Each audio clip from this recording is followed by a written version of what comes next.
And I'd like to acknowledge the principal, Alexandra Weiss.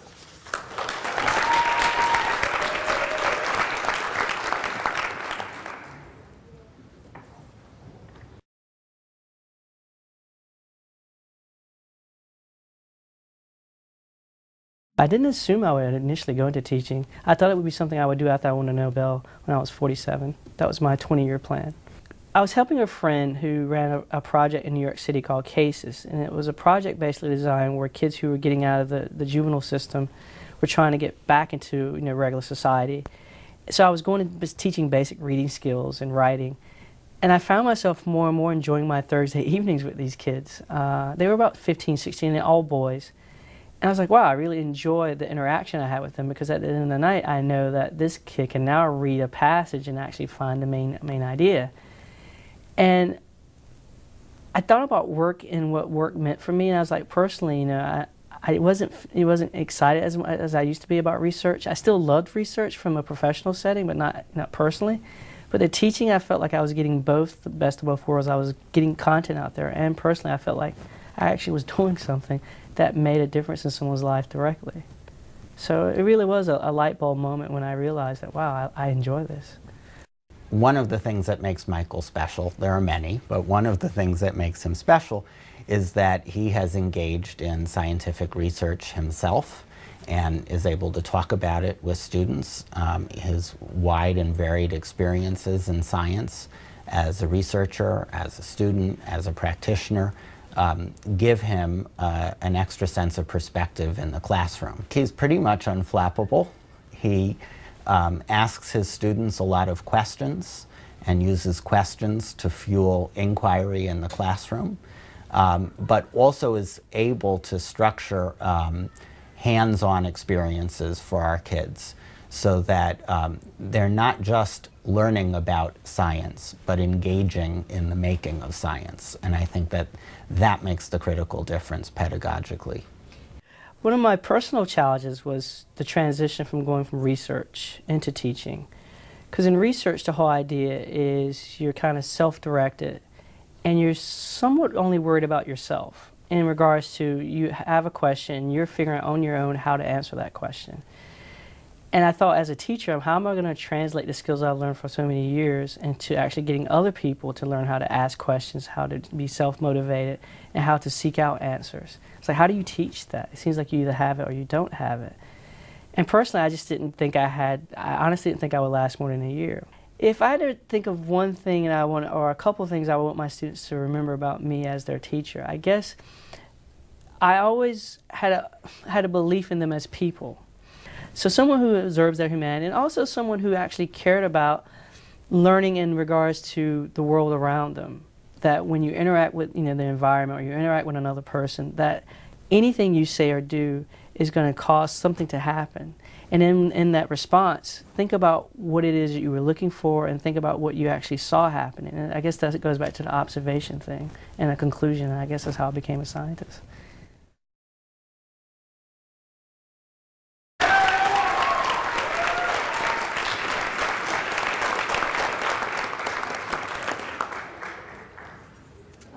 Our next presenter is Lev Sviridov, and I've known Lev since he was an undergraduate at City College. Mr. Sviridov was born near Moscow in 1982 and happened to be near Chernobyl on a train from Moscow to Ukraine when the explosion occurred.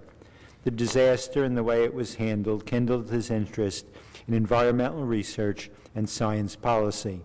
When his mother, Alexandra Sviridov, who was a journalist and filmmaker in Moscow, who exposed government officials who were former KGB operatives, was invited to lecture in New York in 1993, she came with Lev, who was 11, to seek political asylum. He was homeless for a time, and his mother fought for the right to stay in the United States. Mr. Sviridov held many jobs to bring in income, including scavenging for cans and bottles, gardening, moving furniture, tutoring, and working in the laboratory. He learned the strength to endure. He says from his family His grandmother told him of her suffering during the war from the Gestapo and Nazi camps. His grandfather told him of enduring hunger in the Ukraine, and his mother stood on endless lines for sugar and other staples in Moscow. At City College, where he was voted the president of the student government in his senior year, Lev majored in chemistry, conducting research in the compositions and origins of aerosols. He was awarded a Barry M. Goldwater Scholarship and a Rhodes Scholarship in 2004. He expected to receive his doctorate degree in inorganic chemistry from Oxford by the end of this year. Lev?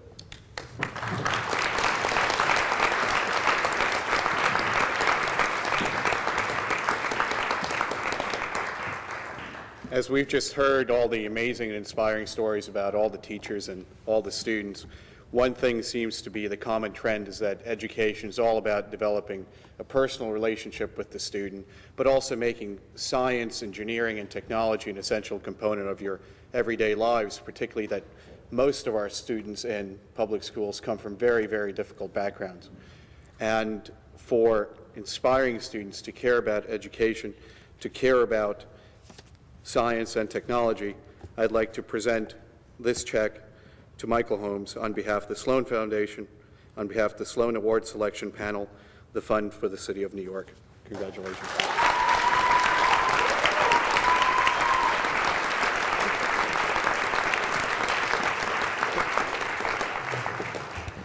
Good evening, everyone. I was told I had 2 minutes, so let's try to make the most of it. When I think about being in this place, I was thinking about Lincoln a lot, because when I thought about the Great Hall, I'm like, oh, Lincoln spoke there. How cool is that? And then I thought about when I was a kid, I had this most obsession with Lincoln, because Lincoln and I shared a birthday. Both of us were born on February 12th. So I remember reading all these things about Lincoln, because I was like, Mom, one day I'm going to move to Kentucky. I'm going to live in a log cabin. I'm just like Lincoln. And ironically, I'm sitting in the same place where he gave a speech. So that's kind of cool. I can tell my mom that, look, I gave a speech the same place that Lincoln did, even though I don't live in Kentucky. But still, I have some more in common with Lincoln now. And when I think about, sorry, is this on? Oh, sorry. I hit a button, I thought I turned that off. But when I think about being here, I also think about Lincoln in regards to what he saw in humanity and what he thought about when he thought about humanity, and how humanity sometimes has differing ideas. Some parts of the Union might think that slavery is okay. Other parts of the Union know that slavery is an abomination. But what stands out to me most is this idea of equality. And when I went into education, I thought, you know, okay, what can I do in education? I mean, I come from research. I'm this guy who's been kind of introverted most of his life. And when I thought about teaching students and saw the light bulb go off in their head, I'm like, wow, maybe this is the avenue for equality. And I don't mean equality in the sense of, oh, I have a big house just like my neighbor, or I make just as much money as my neighbor. It's more of the equality in the sense that I can go through life and venture into any opportunity and get the most out of it. And to me, that's what education represents. Because when you think about it, life in itself is an avenue of tons of experiences. But sometimes we miss those moments because we're either focused on either what's coming next, or we're focused on what happened before. But with education, it gives you the insight to think about, okay, I'm in this moment right now. How do I feel? And what does this moment mean to me? And being an educator, I mean, it's amazing. I mean, like all my colleagues up here, I didn't think I would love it as much as I do. And I was telling my principal on the ride down that every day I do this job, I'm never bored. I'm always excited in the morning, even when I've only had 3 hours of sleep. I'm always excited to see my students, for good or bad. And it's just amazing to me. I mean, I never thought I would be in a situation where I feel like every day of my life is a joy. And being an educator definitely embodies that for me. Now, when I also think about education, I was reading about a guy named John Dewey.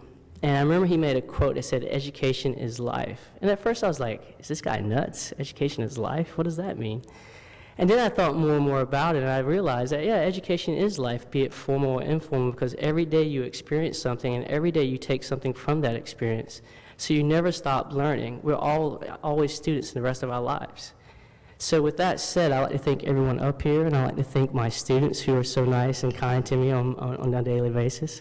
I'd like to thank my colleagues who are fantastic. You guys are some of the smartest people I've ever worked with, and some of the nicest people, which is saying a lot, because a lot of jobs, people suck. And,